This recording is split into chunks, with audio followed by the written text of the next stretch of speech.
Welcome everyone. Welcome to EOT lecture number 4। EOT course का जो सिलसिला हमने शुरू किया था, आज इसका चौथा सेशन है। और आज के लेक्चर में हम एक इम्पॉर्टेंट टॉपिक डिस्कस करेंगे, जो कि एक बहुत प्रैक्टिकल टॉपिक है regarding the notices regards in documentations. ये क्यों इम्पोर्टेंट है, किस वजह से इम्पोर्टेंट है? हर कंस्ट्रक्शन प्रोजेक्ट में डिले होता है, और वो डिले बहुत जेन्युइन भी होता है, जिसका कंट्रैक्टर को भी पता होता है, क्लाइंट को भी पता होता है, इन जो आपका कंसल्टेंट है उनको भी पता होता है। बट जब भी आप ईओटी क्लेम करते, तो आपसे कुछ क्वेश्चंस किए जाते हैं कि either it is been notified, क्या आपने इसका नोटिस दिया था। वो कंसल्टेंट भी आपसे पूछता है, वो क्लाइंट भी आपसे पूछता है।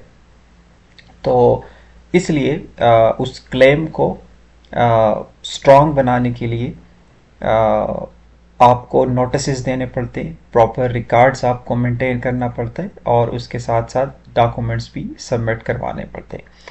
साथ साथ ही लेक्चर के साथ साथ मैं आपको डॉक्यूमेंट्स प्रोवाइड कर रहा हूँ। फॉर एग्जांपल, जिस तरह हम एओटी क्लेम करते हैं तो उसके लिए हम एक क्लेम लेटर लिखते हैं, तो वो भी मैं इस लेक्चर के साथ अटैच करूँगा, ताकि आप लोगों को बाद में परेशानी ना हो, और आप आसानी से अगर जब भी आप एओटी क्लेम करते तो आप उसके साथ साथ वो लेटर सबमिट कर सकते हैं। हाँ, देन आपसे ये पूछा जाता है कि आइदर अगर आपने नोटिस दिया है तो आपके पास कोई इसका रिकॉर्ड भी है या नहीं है। फिर इसका के साथ साथ एक कवर क्वेश्चन है, जो मेनली रेज होता है, कि आइदर इसका जो प्रोग्राम है, जो स्केड्यूल है आपका, उस पर इम्पेक्ट है या नहीं है, वो क्रिटिकल पाथ पे है या नहीं है। And then where is the evidence, आपके पास इसके कोई सबूत है या नहीं है। So before going in to the lecture, ये चीज़ें बहुत ज़्यादा इम्पॉर्टेंट हैं, जो मैं आपको एज ए इंट्रो में बता रहा हूँ। और जो आप आज का टॉपिक भी है, नोटिस रिगार्ड्स एंड डॉक्यूमेंटेशंस। अब चाहे आप एज अ प्रोजेक्ट मैनेजर काम कर रहे हो, या आप एज ए क्वांटिटी सर्वेयर काम कर रहे हो, या आप एज ए प्लानिंग इंजीनियर काम कर रहे हो, तो एटलीस्ट ये आज का जो टॉपिक है, क्योंकि ये बहुत ज़्यादा प्रैक्टिकल टॉपिक है ईओटी के लिहाज से, तो ये चीज़ें आपको एटलीस्ट पता होनी चाहिए। जिस तरह स्लाइड में भी है, you can take the help from the slides, मैं हमेशा ये अटैच कर देता हूँ। But what important for you guys, कि जो भी मैं बता रहा होता हूँ, क्योंकि मैं बड़े डिटेल्स के साथ बता रहा होता हूँ, तो वो चीज़ें इंपॉर्टेंट है। स्लाइड्स आपको मिल जाती है, लेकिन अगर आपने अपने नोट्स बनाने, तो उसके लिए आपको लेक्चर देखना पड़ता है, उससे ही आप अपने नोट्स बनाएं। Only slide is not enough. Slides तो आप डाउनलोड करके आप अपने पास रख भी सकते हैं, लेकिन जो लेक्चर आप सुनते, तो उससे आपका जो है कंसेप्ट क्लियर होगा। Then moving into the next slides, slide number 2 पे हमारा एक क्विक रिकैप है। जिन भाइयों ने हमें अभी ज्वाइन किया, या अभी जो लेक्चर ये वाला देख रहे हैं, उनको हमारा नहीं पता कि प्रीवियसली हमने क्या पढ़ा है, और हम किस तरह हर एक कोर्स का एक फ़्लो लेके चलते हैं, चाहे वो हमारा P6 का फ़्लो था, या हमारे इस कोर्स का है एओटी का, या इसके बाद जो मैं पावर बीआई शुरू करूँगा नेक्स्ट वीक, तो इसका कैसा फ़्लो होता है। मैं lecture by lecture details explain करता हूँ, then slide by slide details explain करता हूँ विद डॉक्यूमेंट्स, ताकि आप लोगों को कहीं पे भी मसला ना है, आपके पास डॉक्यूमेंट्स भी हो, आपके पास स्लाइड्स भी हो, एंड आपके पास कंप्लीट लेक्चर्स भी पढ़े हो, ताकि आप लोगों को कोई भी प्रॉब्लम ना आए। So before moving into the आज के लेक्चर की तरफ, just having a quick recap कि हमने लास्ट क्या पढ़ा था।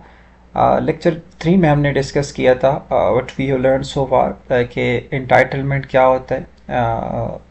बड़ी डिटेल से हमने इसको समझा था कि एंटाइटलमेंट जो राइट्स है वो क्या होते, किस तरह हम लेते, तो वो उसके लिए अगर कोई भाई इस लेक्चर को देख रहे हैं, तो वो लेक्चर 3 को देख सकते हैं। पूरा इंटाइटलमेंट का टॉपिक वहाँ पे हमने डिस्कस किया था। देन हमने पढ़ा था कि जो ईओटी होता है, डिले होता है, ठीक है। तो हर डिले जो होता है वो ईओटी नहीं होता। ये कुछ पॉइंट्स है जो कि ज़रूरी है या हर ईओटी जो होता है उसको ऑटोमेटिकली उसमें कास्ट अप्लाई भी नहीं होता। कुछ ईओटी होते हैं जो सिर्फ टाइम एक्सटेंशन के लिए होते बट उसके कास्ट इन्वॉल्व नहीं होता, वहाँ से आपको कॉस्ट नहीं मिलता। कुछ ईओटी ऐसे होते हैं जिसका आपको टाइम के साथ साथ आपको कॉस्ट भी मिल जाती है, दोनों तरीके से आपको मिल जाता है। देन हमने पढ़ा था कि उस जो डिले आता है उसका क्रिटिकल पाथ पे आइदर इम्पेक्ट है या नहीं है। नाउ हम आज के लेक्चर में क्या पढ़ेंगे कि हम जो एओटी क्लेम करें हम किस तरह उसको प्रोटेक्ट करेंगे। नोटिस क्यों इम्पोर्टेंट है, आइदर अगर हम नोटिफाई नहीं करते क्लाइंट को या कंसल्टेंट को तो उसका क्या इम्पेक्ट होगा, हमारा एओटी केस स्ट्रांग होगा या नहीं होगा। क्योंकि जो क्लेम होता है वो स्ट्रांग भी आप खुद ही बनाते और उसकी वीकनेस का रीज़न भी आप होते। कौन कौन से रिकॉर्ड्स है जो हमारे पास इंपॉर्टेंट होते, विच रिकॉर्ड शुड बी मेंटेन, कौन कौन से रिकॉर्ड है जो हमने मेंटेन करने होते, जो हमने सबमिट करवाने होते, इन विच डॉक्यूमेंट सपोर्ट्स द क्लेम, और वो कौन से डॉक्यूमेंट होते हैं जो आपके क्लेम को जो डिले होता है तो उसके साथ हम सबमिट करते।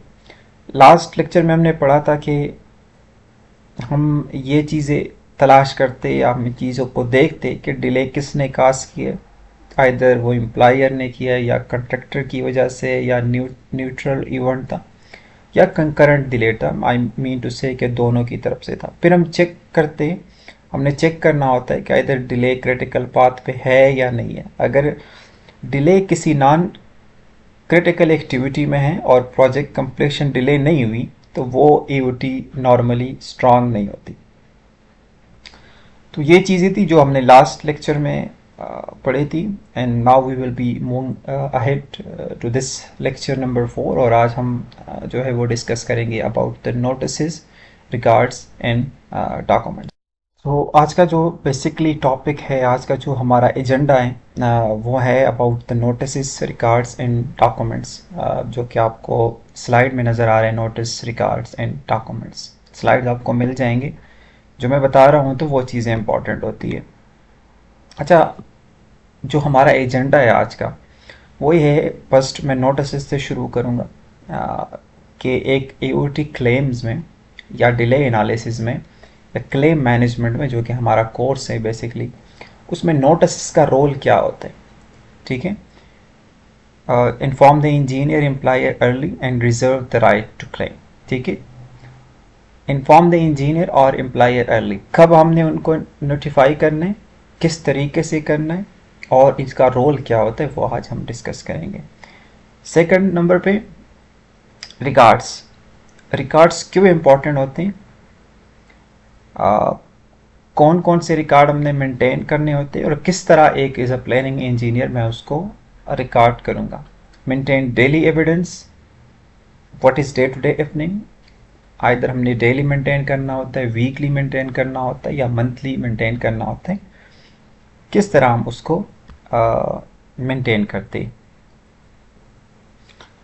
देन इसके साथ है डॉक्यूमेंट्स, पॉइंट नंबर 3 जो कि हमारे आज के टॉपिक का फोकस भी है कि डॉक्यूमेंट्स जो है वो क्लेम को स्ट्रॉन्ग कैसे बनाते हैं।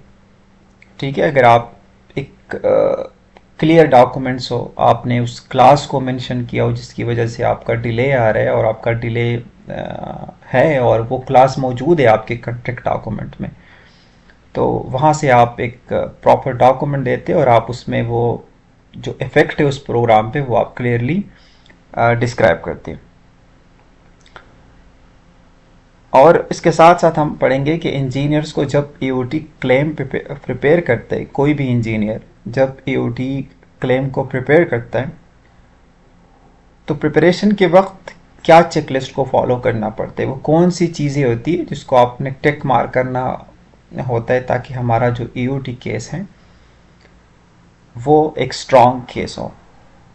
अच्छा, यहाँ पे एक प्रैक्टिकल एग्जांपल मैं देता हूँ। हम लोग अक्सर पता है क्या करते एज ए प्लानिंग इंजीनियर कि हम जब हमारा प्रोजेक्ट चल रहा होता है तो हम ड्यूरिंग द प्रोजेक्ट हम जस्ट हम प्रोग्राम को अपडेट करते, प्रोग्रेस को जो डेटा डेट या स्टेटस डेट है उसको क्लाइंट के साथ सबमिट करते, बट हम इन चीज़ों पे गौर नहीं करते। ना तो हम नोटिस देते, ना हम डिले रिकॉर्ड करते, ना हम उसके प्रॉपर डॉक्यूमेंट तैयार करते। और बहुत सारे इंजीनियर्स ये मिस्टेक करते हैं कि प्रोजेक्ट डिले होता है और वो एंड में क्लेम बनाते हैं। ठीक है, यहाँ पे मेंशन है नीचे पॉइंट में कि professional EOT claims are not build at the end, they are build from the first day of the delay. तो हमें क्या करना चाहिए being a professional engineer, being a professional planning, और जब आप सीनियर लेवल पे काम करेंगे, क्योंकि एओटी जो बंदा करता है वो एक सीनियर इंजीनियर होता है, तो प्रोफेशनल इसके लिए क्या अप्रोच है? सबसे पहले डिले इवेंट जो है वो आइडेंटिफाई होता है। ठीक है, आप बारिश हुई, ड्राइंग आपको अप्रूवल नहीं मिली जो डेट ड्यू थी, या क्लाइंट की तरफ से कोई भी डिले आया, उस डिले का आपको पता चला being a planning engineer, a senior planning engineer या प्रोजेक्ट मैनेजर। तो जब आइडेंटिफाई हुआ, आपको पता चला, तो उसको उसी टाइम आप नोटिस इशू करो।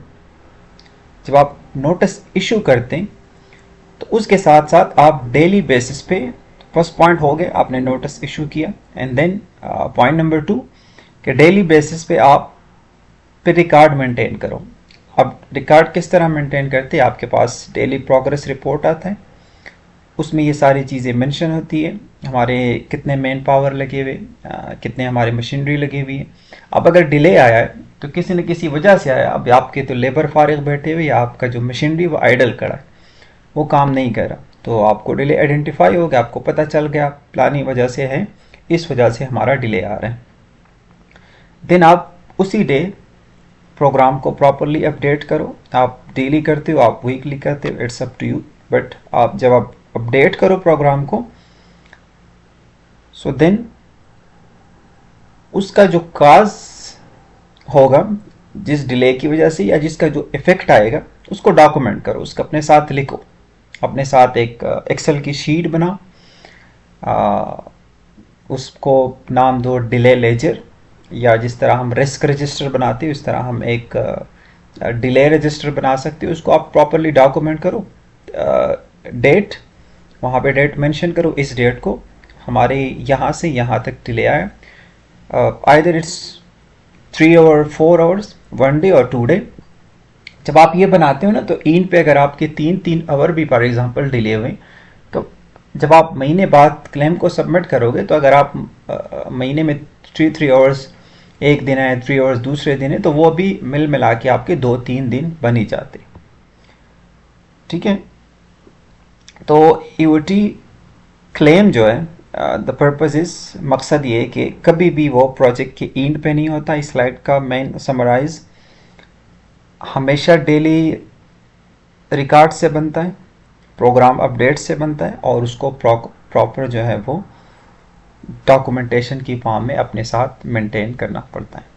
Now we will into the next slide, slide number 4। जिस तरह हमने पढ़ा about the notice, records and documents. अच्छा, अब क्योंकि हम वन बाय वन डिस्कस करेंगे व्हाई डिले नोटिस मैटर।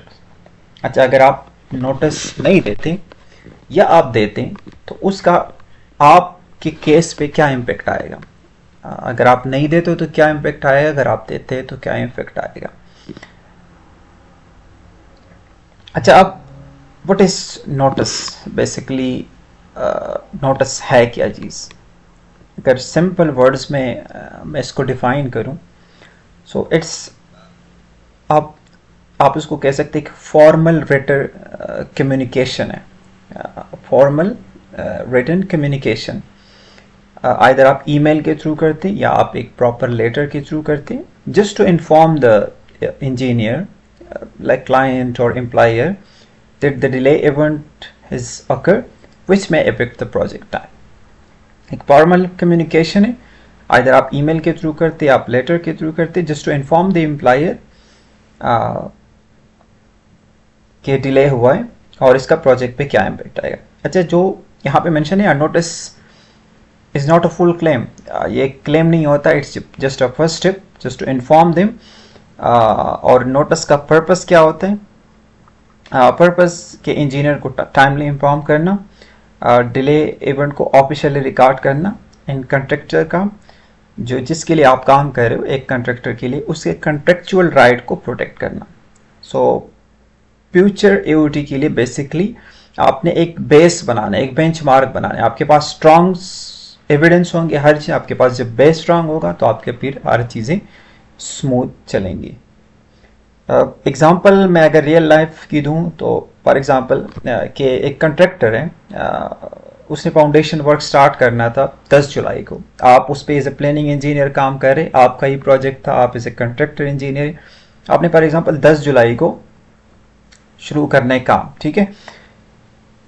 आप कंसल्टेंट ने जो आईएफसी ड्राइंग है वो अप्रूव नहीं की, ठीक है, तो आप काम जाहिर ही बात है जब आईएफसी वो अप्रूव नहीं हुई तो आप काम तो नहीं शुरू कर सकते। अच्छा, साइड टीम जो है वो वर्बली डिस्कस कर रही है कि ड्राइंग पेंडिंग है, हमने व्हाट्सएप पे उनको नोटिफाई किया है या व्हाट्सएप पे मैसेजेस भी किए, मीटिंग में भी बात हुई है, दिस एंड दैट, ठीक है। अब 10 तारीख को आईएफसी इशू होनी थी तो फिर ही हमने काम शुरू करना था, लेकिन अभी नहीं हुआ। हमने व्हाट्सएप पे मैसेजेस भी किए और उनके साथ वर्बली डिस्कस भी किया और मीटिंग में भी बात हुई थी, बट आपने प्रॉपर फॉर्मल नोटिस नहीं दिया। लेकिन अगर फॉर्मल नोटिस आपने इशू नहीं किया और 3 महीने बाद कंट्रैक्टर एओटी क्लेम सबमिट करता है, ठीक है, 3 महीने बाद मैं as a planning engineer as a contractor की तरफ से और मैंने नोटिस नहीं किया और मैं सबमिट करता हूँ, तो जाहिर बात है इंजीनियर तो पूछेगा कि आइदर भाई 3 महीने पहले, ठीक है, या 3 महीने बाद की बात है, और 3 महीने पहले आइदर आपने नोटिस दिया था, आपने उसको ऑफिशियली रिकॉर्ड किए और आपने हमें टाइमली क्यों अलर्ट नहीं किया। तो इसलिए जो नोटिस है वो बहुत ही ज़्यादा इम्पोर्टेंट है पूरे एओटी कोर्स में। अच्छा, एक बात हमेशा याद रखिए कि ये मैं यहाँ पे मेंशन है, no notice can be make even a genuinely delay difficult to prove. अच्छा, इसमें एक और चीज़ याद रखनी चाहिए कि नोटिस जो होता है ना वो ब्लेम करने के लिए नहीं होता। हमेशा जब आप किसी को नोटिस देते हो ना तो वो थोड़ा सा घबरा जाता है कि मुझे पता नहीं कोई मसला हुआ है, क्या हुआ है। Just to protect the rights और रिकॉर्ड को प्रोटेक्ट करने के लिए और ख़ुद को प्रोटेक्ट करने के लिए उनको एक नोटिस दिया जाता है। तो जब भी आप एज ए प्लानिंग इंजीनियर काम कर रहे हो हमेशा डिले आता है, हमेशा नोटिस दो, डॉक्यूमेंट्स करो, उनका प्रॉपर रिकॉर्ड मेंटेन करो, ठीक है, ताकि आप लोगों को बाद में मसला ना हो। अगर क्लियर नोटिस टाइमली इशू होगा सो देन मैं एज ए कंट्रैक्टर मेरा केस स्ट्रांग होगा, अगर नहीं होगा so then there will be difficulties to face. Now moving into the slide number 5 और what a good notice should be include. अच्छा, एक अच्छे नोटिस में क्या क्या इंक्लूड होना चाहिए, मैं अब जल्दी रेप ऑफ करता हूँ ताकि टाइम ज़्यादा ना हो। बेसिकली हम ये देखेंगे कि एक अच्छे नोटिस में, एक गुड डिले नोटिस में क्या क्या होना चाहिए। एक तो ये सिंपल होना चाहिए, ठीक है, स्लाइड्स में जो भी आप बाद में पढ़ सकते हैं, मैं जस्ट अपने वर्ड्स में बताता हूँ। सिंपल होना चाहिए, क्लियर होना चाहिए and evidence base, factual base, उसमें फैक्ट्स होने चाहिए और प्रोफेशनल होना चाहिए। फॉर एग्जाम्पल मैं आपको एक सिंपल सा एग्जाम्पल दूँ, ठीक है, यहाँ पे टिप्स वगैरह भी शेयर है स्लाइड्स पे आप लोगों के आसानी के लिए, बट अब मैं अपने एग्जांपल से दूंगा। फॉर एग्जांपल प्रोफेशनल किस तरह होना चाहिए, आपने ये नहीं लिखना कि ड्यू टू योर नेग्लिजेंस और प्रोजेक्ट्स इज बीन डिले। आप उसकी वजह से ड्राइंग डिले हुआ है, क्लाइंट की वजह से, कंसल्टेंट की वजह से, वो मुझे भी पता है, आपको भी पता है, बट आप वर्ड्स इस तरह नहीं लिख सकते कि ड्यू टू योर नेग्लिजेंस और प्रोजेक्ट्स इज बीन डिले। आप इसको एक प्रोफेशनल वे में या प्रोफेशनल वर्डिंग में आप उसको डिस्क्राइब कर सकते हैं। फॉर एग्जांपल मैं इसको उसी वर्ड्स को, लाइक उसी सेंटेंस को, जिस तरह मैं बताया कि due to your negligence our projects is been delay, तो इसको मैं इस तरह का भी लिख सकता हूँ फॉरवर्ड वे में। Due to pending approval of IFC drawings for foundation work the commitment of related activity dash dash activity this activity may be affected, ठीक है, उसकी वजह से इफेक्ट हो सकता है। अच्छा, आप गुड नोटिस के लिए क्या क्या चीज़ें होनी चाहिए, ये कुछ पॉइंट्स हैं यहाँ पे जो लिखे हुए 6 पॉइंट्स हैं। इसमें डेट एंड रेफरेंस, आपको प्रॉपर डेट, हर लेटर का प्रॉपर डेट, हर नोटिस का प्रॉपर डेट एंड रेफरेंस होना चाहिए, सो ताकि फ्यूचर में ट्रैकिंग में आसानी हो। रेफरेंस नंबर में होना चाहिए, either it's notice NT001 NT002 या जो भी आप नाम देते हैं, ठीक है।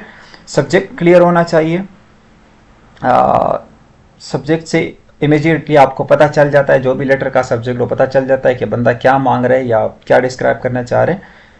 ठीक है, फॉर एग्जांपल अगर notice of delay in intention claim को extension of time due to late drawing और ड्यू टू लेट अप्रूवल, इस तरह आप सब्जेक्ट देते हैं। ठीक है, like for example extension of time due to late drawing approval due to with, तो आपका सब्जेक्ट में सारा कुछ क्लियर होना चाहिए।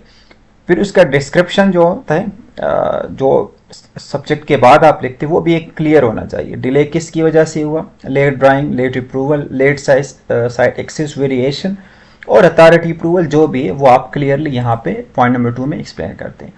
पॉइंट नंबर 3, कंट्रेक्चुअल क्लास, वो मेंशन होना चाहिए किस क्लास से ये डिले या मैं ये क्लेम करूँगा मेरे कॉन्ट्रैक्ट में है या नहीं है। ठीक है, कौन सी एक्टिविटी यहाँ से इफेक्ट होगी, कौन से जोन की है, तो ये सारी चीज़ें वो मेंशन होने चाहिए। देन इफेक्टेड वर्क, ठीक है, कौन सी एक्टिविटी इफेक्ट हुई है, कौन से जोन की थी, कौन से एरिया की थी। एंड देन पोटेंशियल इम्फेक्ट, इसका जो मेरे प्रोजेक्ट पे क्या असर आएगा, मेरे प्रोजेक्ट का कंप्लीशन डेट एक्सटेंड होगा नहीं होगा। ठीक है, देन प्रॉपर जो प्लान डेट्स और शेड्यूल रेफरेंसेस वो आपने देने, कब स्टार्ट होनी थी, अभी कब स्टार्ट हुई। ठीक है, तो ये चीज़ें। Then possible impact, already potential impact और पॉसिबल इम्पैक्ट के ये मेंशन करे कि डिले प्रोग्राम जो है वो टाइम कंप्लीशन पे इफेक्ट कर सकता है, नहीं रख सकता। And require action, ask for instruction, approval और डिसीजन इफ नीडेड। तो ये सारी चीज़ें जो कि इम्पॉर्टेंट है। The contractor reserve the right to claim the extension of time and associated cost if applicable under the contract. ठीक हो गया, तो ये कुछ चीज़ें थी जो कि एक अच्छे नोटिस को में होनी चाहिए और उसको एक स्ट्रॉन्ग बनाता है। नाउ नेक्स्ट टॉपिक्स जो हमारा इस आज के लेक्चर का था, नोटिस, रिकॉर्ड्स एंड डॉक्यूमेंट्स। अच्छा, now second moving into records, next slide है हमारा। नाउ है कि रिकॉर्ड्स आर द एविडेंस। ठीक है, अच्छा, वाई यहाँ पे मैंने टॉपिक का नाम दिया record the evidence in AOT claim is not only as strong is the records behind it. ठीक है, अगर आपके पास रिकॉर्ड हैं तो आपका एक केस स्ट्रॉन्ग होगा, अगर आपका पास रिकॉर्ड नहीं है तो आपका केस स्ट्रॉन्ग नहीं होगा, एंड देन चांसेस होते हैं कि आपका जो है वो अप्रूव ना हो। अच्छा, ईओटी क्लेम में सिर्फ नोटिस देना नहीं होता, जो हमारा फर्स्ट टॉपिक था। ठीक है, 3 टॉपिक पे है, नोटिस, रिकॉर्ड्स एंड डॉक्यूमेंट्स। तो उसमें सिर्फ ये नहीं होता कि आपने लेटर इशू किया तो सिर्फ लेटर इशू करना नहीं होता, नोटिस के बाद जो है वो आपके प्रॉपर रिकॉर्ड मेंटेन करना ज़रूरी होता है। फॉर एग्जांपल, अगर कंट्रैक्टर कहता है कि ड्राइंग लेट सबमिट हुई तो उसके पास ड्राइंग लॉग होना चाहिए, जिस तरह हमारे पास एक लॉग होता है। ठीक है, drawing log, submittals like approval log, ठीक है, वो हमारे पास एक लॉग होती है। ठीक है, वो डॉक्यूमेंट कंट्रोलर वहाँ से ट्रैक करता है कि कहाँ कहाँ पे डिले है, कब किस डेट को अप्रूवल होनी थी, अब क्या हुए, तो वो प्रॉपर रिकॉर्ड शो होता है। ठीक है, या अगर कंट्रैक्टर कहता है कि मुझे जो है वो साइट को एक्सेस लेट मिला था, प्रॉपर टाइम पे नहीं मिला था, 10 तारीख को एक्सेस होना था, 15 को मिल गया, तो उसके पास सबूत होना चाहिए, साइट हैंडओवर का एक लेटर होना चाहिए, उस पर सिग्नेचर होना चाहिए कि 10 की बजाय 15 को हुआ था। फिर साइट फोटोज़ होने चाहिए। ठीक है, देन डेली रिपोर्ट्स के रिकॉर्ड आपके पास होने चाहिए, मिनट्स ऑफ मीटिंग्स आपके पास होने चाहिए, उस मीटिंग में क्या डिस्कस हुआ, क्या नहीं हुआ। तो ये चीज़ें, for example daily reports, photos आपके पास होने चाहिए, लेटर्स, ईमेल्स आपके पास होने चाहिए, drawing logs, submittal logs, and जो अपडेटेड प्रोग्राम है वो आपके पास होने चाहिए। इसके साथ साथ हमारे पास बेसलाइन प्रोग्राम जो हमारा पहले हिस्से था वो होना चाहिए, हमारे पास अपडेटेड प्रोग्राम्स जो भी है, जो एक्चुअल प्रोग्रेस के साथ आप अपडेट करते हैं और उसके बाद प्रोजेक्ट की कंप्लीशन पे असर पड़ता है, तो वो हमारे पास होने चाहिए। साइट डायरी हमारे पास होनी चाहिए, एक्चुअल साइट के जो एविडेंस है, और यही चीज़ें, तो ये हमारे पास लाजमी होने चाहिए। अच्छा, इसकी अगर रियल टाइम एग्जांपल डिस्कस करें रिकॉर्ड्स की, तो फॉर एग्जांपल अगर कंट्रैक्टर कहते हैं कि फॉर एग्जांपल शॉप ड्राइंग जो है वो अप्रूवल लेट हुई, तो कंसल्टेंट लाजमी ये सवाल पूछते हैं कि शॉप ड्राइंग कब सबमिट हुई थी, अप्रूवल कब रिक्वायर्ड था और अप्रूवल कब मिला है। ठीक है, कब रिक्वायर्ड था, कब मिला है, एंड देन आइदर रिमाइंडर आपने भेजा है या नहीं भेजा, उसके जो होते हैं ना, वो एक रिमाइंडर होता है, दिन सेकंड होता है। ठीक है, और क्या जो एक्टिविटी आपकी इफेक्ट हो रही वो क्रिटिकल पाथ पे है या नहीं है, कंट्रैक्टर रेडी था या नहीं था, समटाइम कंट्रैक्टर भी रेडी नहीं होता, उनके स्टाफ्स भी नहीं होते। सो ये चीज़ें इंपॉर्टेंट है। एंड लास्ट में मेंशन है, if the record if it is not recorded, it's very hard to prove later. ठीक है, so without रिकॉर्ड, इवन अगर आपकी डिले जो है वो जेन्युइन भी है, so it become a weak claim. तो ये आपको ज़रूरी ये चीज़ें समझना. नाउ द नेक्स्ट इज 3 हिस्सों पे मुश्तमिल था, records, notices, records and documents. तो इसमें डॉक्यूमेंट्स थोड़ा सा डिस्कस किया है स्लाइड नंबर 7 में, और इसमें एक साइकिल आपको डिफ़ाइन किया है कि किस तरह हम जो है वो इस साइकिल को पूरा लेके चलते हैं. एक फ़्लो किस तरह हमारा होता है एक जो है क्लेम का. सबसे पहले उसमें डिले इवेंट अकर होता है. ठीक है, ये एक साइकिल है पूरा. देन हम उसको नोटिफाई करते हैं, देन हम रिकॉर्ड्स को कलेक्ट करते, एविडेंस को कलेक्ट करते, एंड देन हम उसका इम्पेक्ट शो करते, अपडेट्स तो इसका क्या इम्पेक्ट पर है, एंड देन हम क्लेम सबमिट करते. तो ये हमारे पास फ्लो होता है, वो ये हमारा सारा जो है वो डॉक्यूमेंट हम करते हैं, और इसी तरह हम लेके चलते. सबसे पहले आइडेंटिफाई करते, देन नोटिस इशू करते, देन हम रिकॉर्ड को कलेक्ट करते, एंड देन प्रोग्राम अपडेटर्स को उसका इम्पेक्ट शो करवाते, उसको साथ सबमिट करते, एंड देन हम क्लेम को सबमिट करते हैं.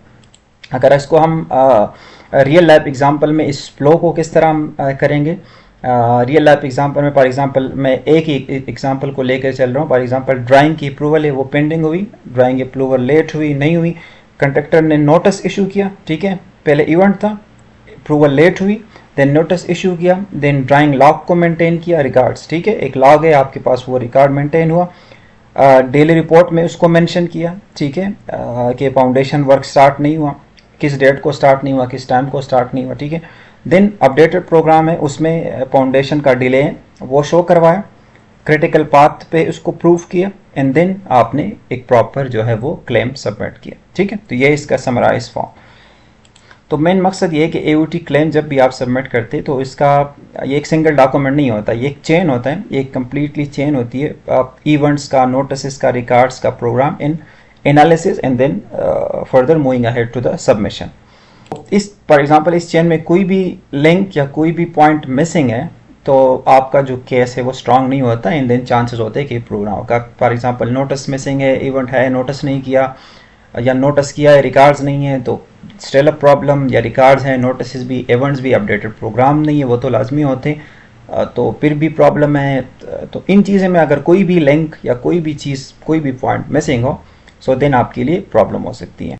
Then moving to the last slide. अब एक इंजीनियर, एक प्लानिंग इंजीनियर के लिए क्या चेकलिस्ट होनी चाहिए. मैं एज ए प्लानिंग इंजीनियर काम कर रहा हूँ, किसी भी प्रोजेक्ट पे काम कर रहा हूँ, मेरे लिए क्या चीज़ें हैं जो इम्पोर्टेंट है, क्या चेकलिस्ट है जिसको मैंने फुलफिल करवाना है, और एक प्रैक्टिकल चेकलिस्ट आप डिस्कस करते हैं कि एक as a planning engineer, contract engineer, QS, project manager के लिए एक चेकलिस्ट कितना इंपॉर्टेंट रखता है. ठीक है, जब भी आप एओटी क्लेम प्रिपेयर या रिव्यू करते हैं, ठीक है, या सबमिट करते हैं, तो ये जो कुछ पॉइंट्स है ये बहुत ज़रूरी है. ठीक है, before writing the claim, delay event identify, जो कि हम बार बार डिस्कस करें. सबसे पहले आइडेंटिफाई होता है, देन कंट्रैक्टर इशू, उसमें क्लास को देखना पड़ता है. ठीक है, रिस्पॉन्सिबिलिटी क्लियर करवाना उसमें क्लास में कि आइदर जो डिले एम्प्लॉयर की साइड से, कंट्रैक्टर की साइड से, न्यूट्रल इवेंट था, या किसी भी साइड से. देन कंट्रैक्टर क्लास को चेक करना पड़ता है अपने डॉक्यूमेंट्स में कि क्या कंट्रैक्ट के अंदर जो है यूटी इंटाइटलमेंट है या नहीं है. Like for example simple words में कि उसके मुताबिक उस जो डिले हुआ है उसका क्लास मौजूद है या नहीं है. ठीक है, देन नोटिस सबमिट करवाना होता है.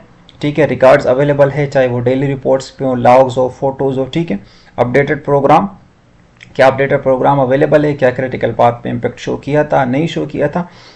क्लेम प्रॉपरली स्ट्रक्चर है या नहीं है, जिस तरह हमने वो पॉइंट्स पढ़े पहले, evidence, then notice, then records, then updated program, and then we have to submit the claims. ठीक है, तो बिफोर सबमिटिंग द क्लेम हमने ये सारी चीज़ें देखनी है. रिकॉर्ड्स अवेलेबल हैं, प्रोग्राम इम्पेक्ट शो है, क्लेम सबमिटेड क्लियरली है या नहीं है. अब अगर सिंपल वर्ड्स में मैं समराइज़ करूं आज का लेक्चर को, तो कंक्लूजन सिंपल है. अगर आपने नोटिस नहीं दिया, ठीक है, तो आपका जो है वो एओटी स्ट्रांग नहीं होता. रिकॉर्ड्स नहीं है, so weak evidence. No program impact, still weak AOT claim.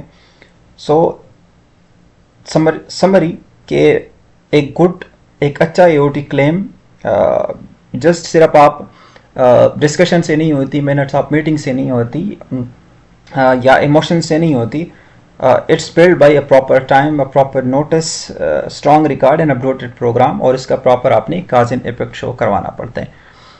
यहाँ पे मेंशन है claim is not by words only, it's supported by the contract, notice, records and program events. तो आज का लेक्चर इतना ही था, उम्मीद है आप लोगों को समझ आई होंगी। पहले मैं क्लास बाय क्लास आपको डिस्कस करूंगा, कुछ क्लासेस भी डिस्कस करेंगे। आज का लेक्चर थोड़ा सा लेंथी हो गया, बट ये है कि ये बहुत ज़्यादा इंपॉर्टेंट है। जब वो हम 4 मेथड करेंगे उससे पहले ये चीज़ें बहुत ज़्यादा इंपॉर्टेंट है। देन मैं आप लोगों के साथ अपना शेयर करता हूँ ये EOT क्लेम्स का लेटर किस तरह लिखते हैं, ठीक है। ये उसका एक फ़ाइल है, वो आप लोगों के साथ मैं शेयर कर दूंगा। जब भी आपने नोटिस देना है तो ये नोटिस होता है, इसमें क्लियरली सब्जेक्ट मेंशन है, सारा कुछ मेंशन है जो अभी हमने डिस्कस किया, डेट मेंशन है, ठीक है, रेफरेंस मेंशन है, EOT 1 है, 2 है, कौन सा प्रोजेक्ट है, और सब्जेक्ट क्लियरली मेंशन है। आपने इसी तरीके से अपना जो है वो लिखना है, ठीक हो गया। तो ये आप लोगों के साथ में शेयर कर दूंगा। Then moving into the new course जो कि हमारा पावर BI का कोर्स है, वो इंशाल्लाह अभी मैं इस पर काम कर रहा हूँ, आप लोगों के लिए वो तैयार कर रहा हूँ। इसी तरह आप ये देख सकते हैं, मैं एक प्रोजेक्ट है जो कि मैं अभी उस पर काम कर रहा हूँ, एक हाउस कंस्ट्रक्शन है आप लोगों के लिए, जिस पे हमने P6 पे जिस प्रोजेक्ट पे काम किया था उसी प्रोजेक्ट को हम लेके चलेंगे ताकि आप लोग कंफ्यूज ना हो। P6 पे जिस प्रोजेक्ट पे काम किया था, एक स्मॉल हाउस कंस्ट्रक्शन पे हमने काम किया था, उस पर पूरा कोर्स जो प्राइमरीरा का था हमने पढ़ा था, उसी को हम लेके चल के उसी को हम उस पर पावर BI करेंगे, उसी को हम पावर BI के साथ अटैच करेंगे P6 को, और वहाँ से हम डैशबोर्ड बनाएंगे। आपको कोई भी एक्सेल में ना एस कर्व बनानी पड़ेगी, ना प्रोग्रेस शीट बनाना पड़ेगा, ना आपको मैन आवर हिस्टोग्राम, सारा कुछ यहाँ पे आएगा। फॉर एग्जांपल अभी ये मेरा डैशबोर्ड है, मेरे यहाँ पे कॉन्ट्रैक्ट स्टार्ट मेंशन है, कॉन्ट्रैक्ट फिनिश मेंशन है, बजट, लेबर यूनिट्स, कास्ट, सारा कुछ। अभी अगर आप ऑल फ्लोर पे क्लिक करेंगे तो आपको ऑल फ्लोर्स का डेटा हो जाएगा, बिलो ग्राउंड पे क्लिक करते तो वो सारा डेटा शो हो जाएगा, फर्स्ट फ्लोर पे क्लिक करते तो फर्स्ट फ्लोर का डेटा शो हो जाएगा, ठीक है। यहाँ क्लियर करना चाहते हैं, यहाँ मैं क्लियर कर देता हूँ कोई भी सारे डेटा, ठीक है। अब यहाँ पे देख लेना, ये अगर इधर नज़र आ रहे हैं, हाँ यहाँ पे, ठीक है। तो ये आपके पास जो बजटेड टोटल कास्ट ये शो हो रहा है, बजटेड लेबर यूनिट शो हो रहा है। डिसिप्लिन वाइज करना चाहते हैं, फॉर एग्जाम्पल आपके पास क्लाइंट आता है कि मेरे कंस्ट्रक्शन की कर्व मुझे शो करो, तो आप कंस्ट्रक्शन पे क्लिक करें, वो सारा आपको पास डेटा शो हो जाएगा। कंस्ट्रक्शन की नहीं, इंजीनियरिंग का कर्व और डेटा शो करना चाहता है, कब स्टार्ट हुआ, कब फिनिश हुआ इंजीनियरिंग, वो शुरू हो जाएगा। माइलस्टोन क्या आते हैं, कहाँ से शुरू हो रहा है, फिर प्री कंस्ट्रक्शन से पहले ये मेरे पास एक्टिविटीज़ के बजट, लेबर इतने थे, कास्ट इतना था, हम चेक कर सकते हैं, ठीक है। टाइप ऑफ वर्क, सिविल शुरू चेक कर सकते हैं, आर्किटेक्चर चेक करवाना चाहते हैं, आर्किटेक्चर चेक करते हैं, ये सारा इंशाल्लाह मैं सिखाऊंगा, ठीक है। देन इस तरह वीकली प्रोग्रेस रिपोर्ट, ठीक है, बेस्ड ऑन द कास्ट भी आप कर सकते हैं, ऑल फ्लोर्स का कर सकते हैं, बिलो ग्राउंड, फर्स्ट फ्लोर, ठीक है। ये सारा कर्व जो है वो शो हो रहा है, ये मंथली वाइज शो हो रहा है, ठीक है। फिर इस तरह ये सारी एक्टिविटीज भी उसके साथ है जो उसी उसमें आ रहा है, ठीक है। प्लेन कास्ट है, ये अर्न वैल्यू कास्ट है, ठीक है। आप डेट वाइज भी चेक कर सकते हैं, यहाँ पे कोई भी डेट डालेंगे आप लोगों के पास कर्व्स उसकी आ जाएगी, ठीक है। ये on the basis of cost है, ये on the basis of hours है, ठीक है। तो इसी तरीके से आप ये सारा कुछ हम बनाएंगे, सीखेंगे, बट ये सिर्फ होगा मेंबर्स के लिए, जिसने मेंबरशिप ली हुई है हमारे यूट्यूब चैनल पे।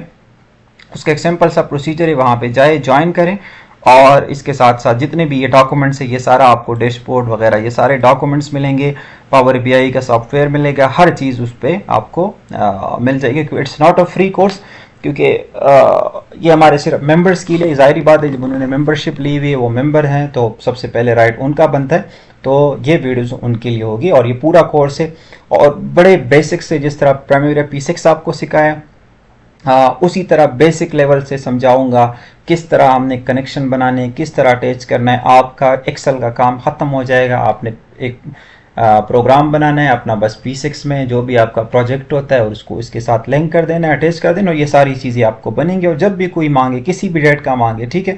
ये देखिए अर्ली स्टार्ट का है, ठीक है। ये मैं फॉर एग्जांपल मेरा डेट 13 तारीख है, मैं 13 तारीख पे क्लिक करता हूँ, मेरे पास 13 तारीख की डेटा शो हो जाएगा, ठीक है। तो इसी तरीके से मैं ये सारा जो है वो चेक करूंगा, ठीक है। वो सारा इंशाल्लाह पढ़ाऊंगा। 6 तारीख का डेट शो करना चाहता हूँ, वो मेरे पास 6 तारीख का हो जाएगा, ठीक है। तो चलो अपना ख्याल रखिए, और इंशाल्लाह मिलते हैं नेक्स्ट वीक में पावर BI कोर्स के साथ भी, और EOT के नेक्स्ट लेक्चर के साथ भी। अपना ख्याल रखिएगा। अल्लाह हाफ़िज़, अस्सलाम वालेकुम।